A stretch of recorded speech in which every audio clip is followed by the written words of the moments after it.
After several leaks and rumors, Motorola's One series is finally official. Yes, at the ongoing IFA conference in Berlin, the brand has just taken the covers off its latest smartphones, and the one I am holding right now is One Power, which is the higher end version of the One. And it's definitely a different beast altogether. As compared to the glass sandwich design available on the One, you get a metal finish. Yes, it's a metal unibody design, and it's also quite hefty. Although that's not without any reason, because the One Power is among the very few smartphones in the market that ship with a beefy 5000 mAh battery capacity. Yes, you heard it right, a 5000 mAh battery capacity. So the smartphone can easily last you more than 1.5 days or even 2 days with ease. And it's also a powerful offering.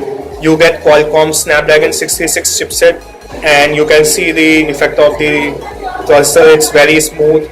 You can quickly jump in and out of apps. There is no trace of lag as such, although we will have to play games or push its limit with heavy apps to let you know about its performance capabilities. The processor is further mated to 3GB or 4GB of RAM, and depending upon the RAM, you will get storage of 32GB or 64GB. In this case, it's a 64GB unit, and out of that, around 16.2GB is already eaten up by the OS and other resources. It's also Android One, and this kind of marks Motorola's re-entry into the Android One segment, because it's been a while since the brand has announced any Android One based offerings. And right now, while it's running Android 8.1.0, the brand has already promised that it will be among the very first set of smartphones to get Android 9.0 Pie update.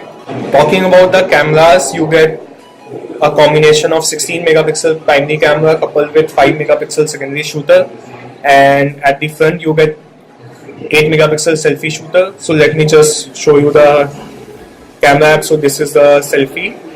So it seems to be pretty good, and jump to the front camera.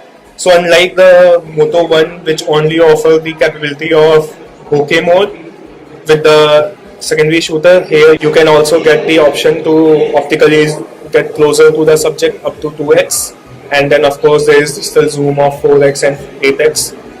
The Moto One Power also comes with Google Lens support, and let me just see if there are any other settings that you should know about. No, so there is night mode, which is interesting, but otherwise the camera app is bare bones. Of course, you get the expert mode to adjust various levels such as ISO, exposure value, shutter speed, and the likes. In terms of the display, you get a 6.2-inch display, which is larger than the 5.9-inch display present on its sibling, and it's a full HD plus resolution, which is also sharper because the sibling ships with HD plus resolution, and it seems to be a nice display. There are no glaring issues when you look at the display from different angles, and brightness levels also seem to be quite nice. So even though it's set at lower brightness level, I don't find any issue in seeing the display, and of course at maximum levels it should be readable under direct sunlight as well. So that brings